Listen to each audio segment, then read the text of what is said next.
지금 미국과 터키가 러시아제 S-400 대공 미사일 도입하는 것을 두고 대립 중입니다. 그래서 터키가 F-35 스텔스 전투기는 포기하고 경제가 휘청거리는 것도 감수하며 왜 이걸 배치하려고 하는지 궁금해서 정보를 찾아봤습니다. 논란이 있기는 하지만 어쨌든 S-400 미사일의 성능은 스펙상 사드보다 우수해서 지금까지 나온 대공 미사일 중 가장 높은 수준인 듯합니다. 80개의 목표물을 동시에 공격할 수 있고 2가지 형태의 4가지 미사일로 구성하여 가장 긴 사거리가 무려 400km에 달합니다. 한반도에 배치된 사드보다도 깁니다.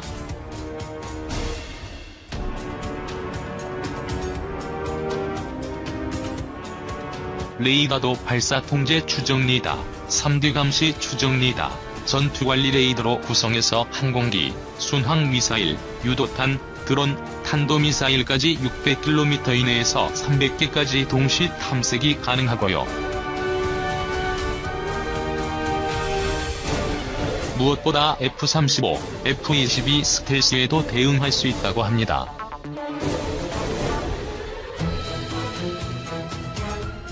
장거리 2개나 또는 중거리 4개의 미사일 발사관이 있는 발사대 차량이 1개의 발사대로 총 8개의 발사대가 1개 포대를 이루고 한 포대가 $5라고 합니다.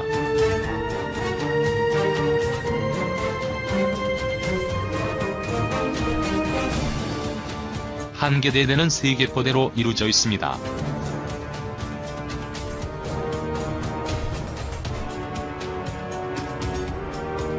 러시아가 중국의 2개 대대 48발사대를 $30억 최초로 해외 판매되었고 터키도 비슷한 규모로 $25억 구매한 듯합니다. 중국이 한반도와 일본에 대응해서 산동성 지역과 남중국 해와 대만에 대응해서 후촨성에 배치 완료했습니다. 한반도에 배치된 사드와 F-35에 대응하고 평양에 있는 김정은을 미국의 스텔스기로부터 보호하는 목적인 듯. 그리고 러시아가 지금 시리아에 S-400을 배치되어 가동하고 있는데 이것이 이스라엘 상공까지 전부 커버하고 있어 이스라엘이 항공작전에 크게 지장을 받고 있는 듯합니다. 그래서 이스라엘이 지금 미국에서 도입한 F-35로 정말로 스텔스를 탐지하는지 열심히 탐색 중인 듯합니다. 이 S-400 미사일을 타격하기 위해 미니하피 드론을 개발 배치한 듯 하기 때문에 우리나라도 산동성의 S-400에 대응해서 도입을 검토해 봐야 할 듯 하고요. 어찌되었건 산동성의 S-400 대공 미사일이 배치됨으로써 서울을 비롯한 한반도 상공이 중국의 대공 미사일 사정거리 안에 들어갔습니다. 러시아가 개발 완료하고 2020년 도입 계획인 S-500 대공 미사일은 이제 사실인지 거짓인지 모르겠지만 레이더가 반경 3000km까지 추적하고 사거리가 최대 3500km로 대륙간 단도탄과 조기 경보기, 적외도 위성까지 잡는다고 합니다. 미국이 많이 분발해야 할 듯.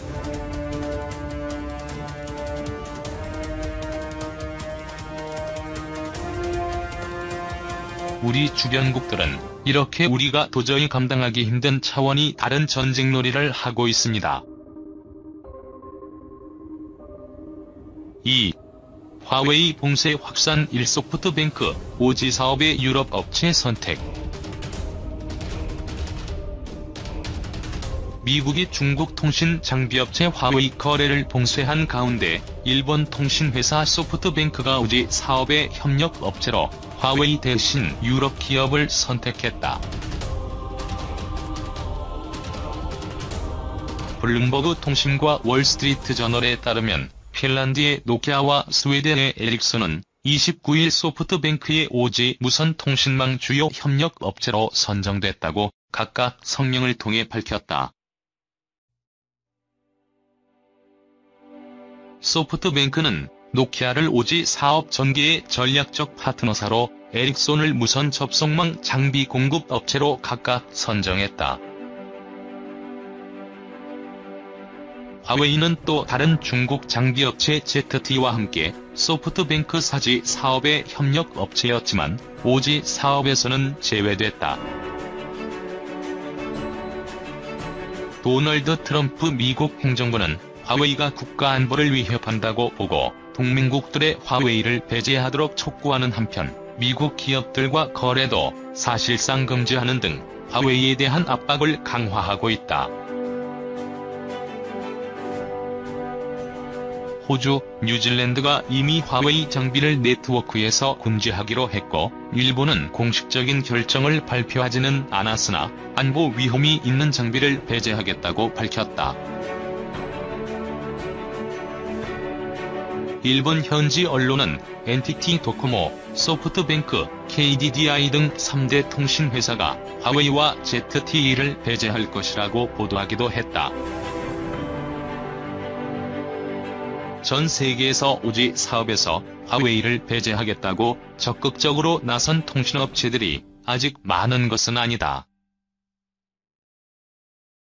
덴마크 최대 통신회사인 TDC가 12년간 거래해온 공급업체인 화웨이 대신 에릭손을 오지망 구축 협력업체로 지정했고 영국 BT그룹이 이동통신망 핵심 장비에서 화웨이를 배제하는 계획을 발표했다.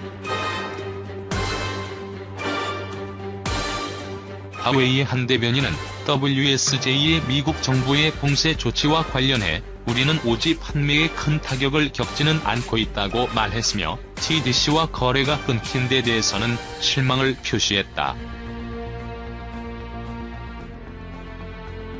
그러나 미국의 적극적인 공세 속에 화웨이를 배제하는 글로벌 기업이 늘어나는 것은 화웨이로서는 불리한 소식이다.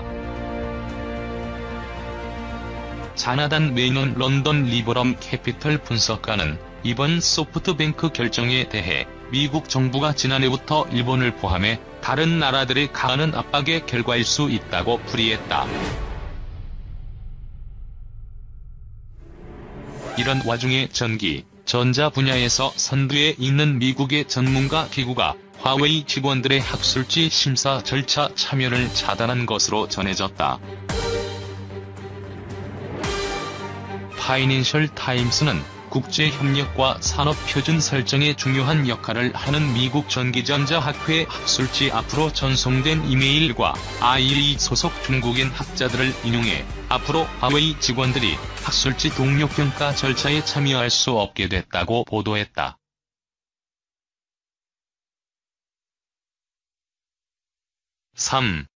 미 쿠슈너, 모로코, 요르단 잇따라 방문 중동평화 논의.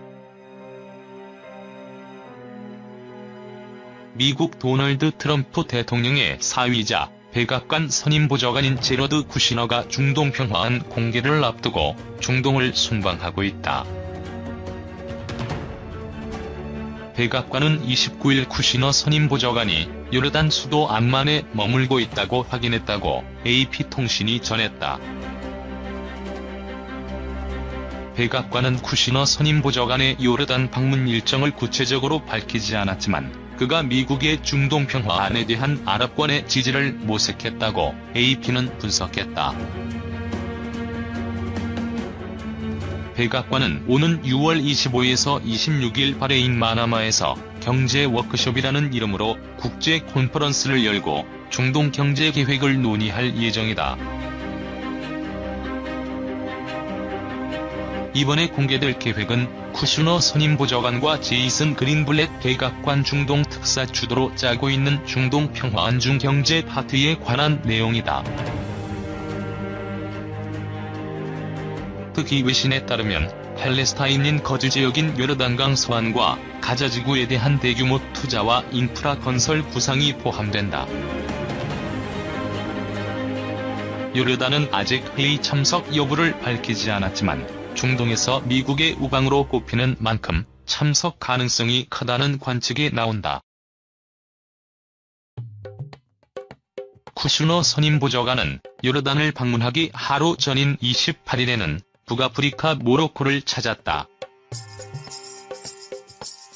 이스라엘 매체 예루살렘 포스트에 따르면 쿠슈너 선임보좌관과 그린블렛 특사는 모로코에서 모로코 국왕 모하메드 6세, 나세르 브리타 외무장관 등을 만나고 이프타르를 함께 했다. 그린블렛 특사는 트위터에서 국왕 모하메드 6세를 향해 특별한 저녁에 대해 감사하다며 모로코는 미국의 중요한 친구이자 동맹국이라고 적었다. 모로코는 전체 인구 2,600만 명의 대부분이 이슬람교 신자다. 예루살렘 포스트는 쿠슈너 선임보좌관의 모로코 방문을 중동 평화안에 대한 지지를 확보하기 위한 행보로 분석했다. 유대인인 쿠슈너 보좌관은 모로코, 요르단에 이어 30일에는 예루살렘을 방문해 이스라엘 지도자들을 만날 예정이다. 미국 정부가 중동 평화안 공개를 앞두고 중동 국가들과의 협력에 공을 들이지만 평화안이 얼마나 효과를 낼 수 있을지는 미지수다. 팔레스타인 자치정부는 친이스라엘 정책을 펴는 미국 정부와 대화하지 않겠다는 입장을 고수 중이다. 팔레스타인 자치정부 대변인 나빌 아브로데인에는 미국 CNN 방송과 인터뷰에서 트럼프 행정부의 중동 평화안에 대해 팔레스타인의 국가 인정과 동예루살렘의 수도 인정을 포함하지 않은 어떠한 제안도 받아들이지 않을 것이라고 강조했다.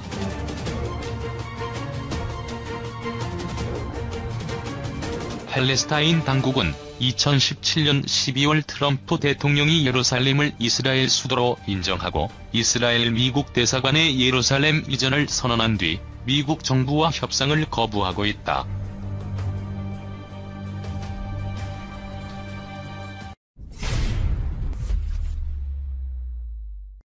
함포는 16세기 이후부터 전투함의 주력 무장 시스템으로 사용됐다. 1941년 일본의 진주만 기습을 기점으로 거함거포 시대는 종결됐다. 이후 전투함은 전투기와 대함미사일에 대항하는 함대공 시스템 시대로 접어든다. 그러나 함포는 여전히 미사일로 공격하기 어려운 근거리 목표나 소형 함정에 대한 유력한 대응 수단이며 새로운 탄약기술 도입으로 인해 과거의 영광을 아직도 누리고 있다. 대표적인 것이 76mm 함포이다. 76mm 함포 평정한 이탈리아 함포는 1960년대 초반 미국의 항공모함 같은 전력을 갖추지 못한 영국, 프랑스, 구소련 등 주로 개발했고 이탈리아 오토메랄라가 1960년 내놓은 76/62 컴팩트가 서방 해군 수상함의 주력 함포로 자리매김했다.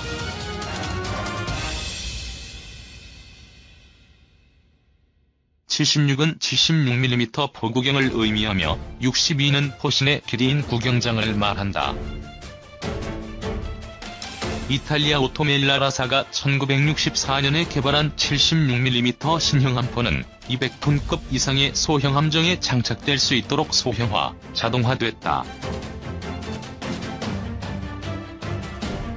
이를 또 미 해군이 면허 생산해 MK75라는 제식명을 부여 한국 해군 등 40여 개 국가에서 수출했다. 이탈리아 76/62 컴팩트 함포는 포신을 세울 수 있는 포탑이 있고 포탑은 360도 회전하는 마운트에 올려져 있다.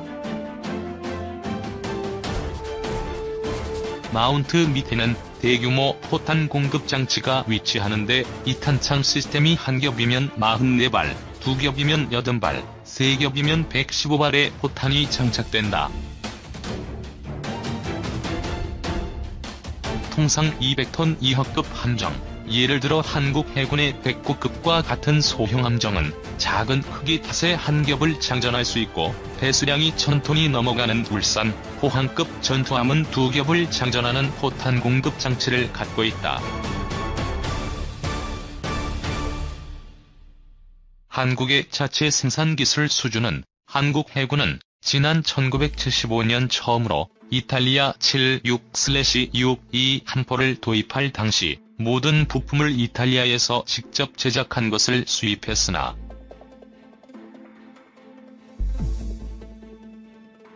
(1983년) 이후부터는 대한민국의 요청으로 위아의 전신인 주식회사 기아기공에게 부품을 일부 납품받는 조건으로 판매 대금 일부를 충당하는 절충교역 약정을 체결해 기술 도입 생산한다. 이탈리아 오토멜라라는 이를 위해 회전구동장치, 고각구동장치 등의 분해조립 도면과 기술을 제공했으며, 양해각서와 부속사업 계획은 비밀로 취급되며 절충교역 이행에 필요한 제3자에게만 제공한다는 비밀 보호 약정 등을 체결했다.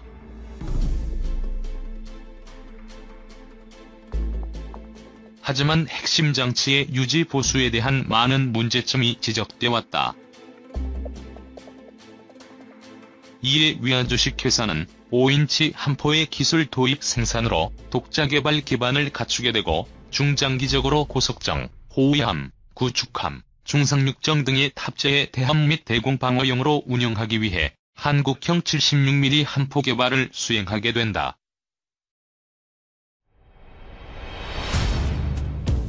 이에 2002년부터 총 164억 원과 개발 설계 인원 161명을 투입해 76mm 함포의 국산화 계획을 추진하면서, 국산화 계획에 따라 76mm 함포의 시제품을 개발해 2008년 국방과학연구소에서 운용 시험을 성공적으로 마쳤다.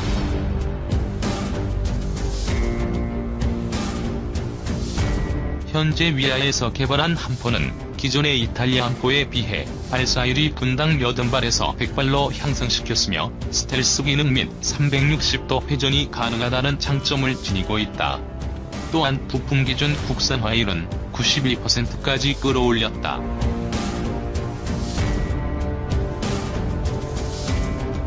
이에 이탈리아 오토멜라라사는 한국이 비밀 협정을 깨고 대여한 함포를 역설계해 15개 핵심 부품을 복제하거나 제공된 도면을 시제품에 이용했다면 생산, 판매 등을 중단시켜달라고 청구한 것이다.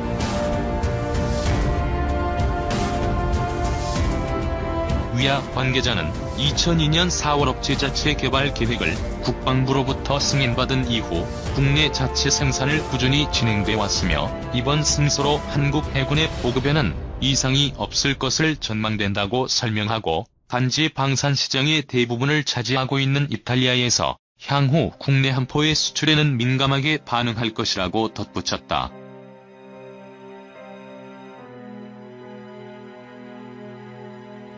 한편 PKX 자기구속정 일화민 윤영화함에는 기존 퇴역함에서 사용하던 이탈리아제 76mm 함포를 장착한 상태이며, 위아에서 자체 제작한 이번 함포는 PKX 자기구속정 2호함부터 장착할 계획이다.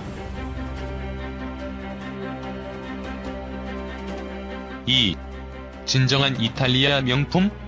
오토멜라라 76mm 함포. 이탈리아는 역사적으로 유럽의 미술사를 써내려온 대표적인 문화와 예술의 고장으로 통한다. 이러한 저력은 어디 가지 않아서 현대에도 산업 디자인 분야에서 막강한 영향력을 발휘하고 있다. 대한민국에서 이탈리아는 패션과 명품의 고장으로 통하기도 한다.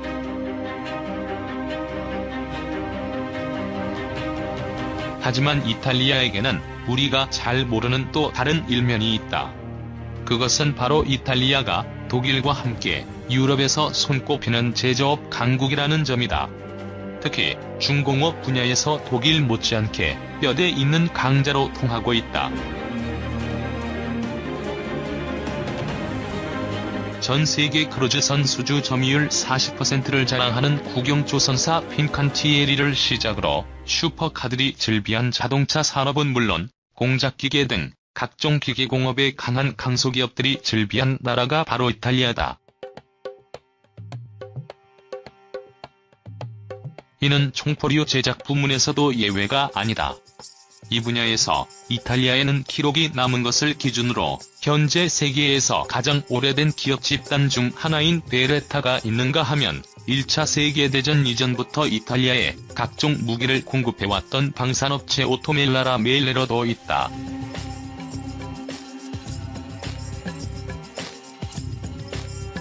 오토멜라라는 1905년 영국 비커스사와 이탈리아의 5대로 조선소, 테르니 제철, 오를란도 형제 조선소의 4개사의 조인트 벤처로 시작한 기업이며 오늘날에도 각종 무기를 개발 및 생산하고 있다.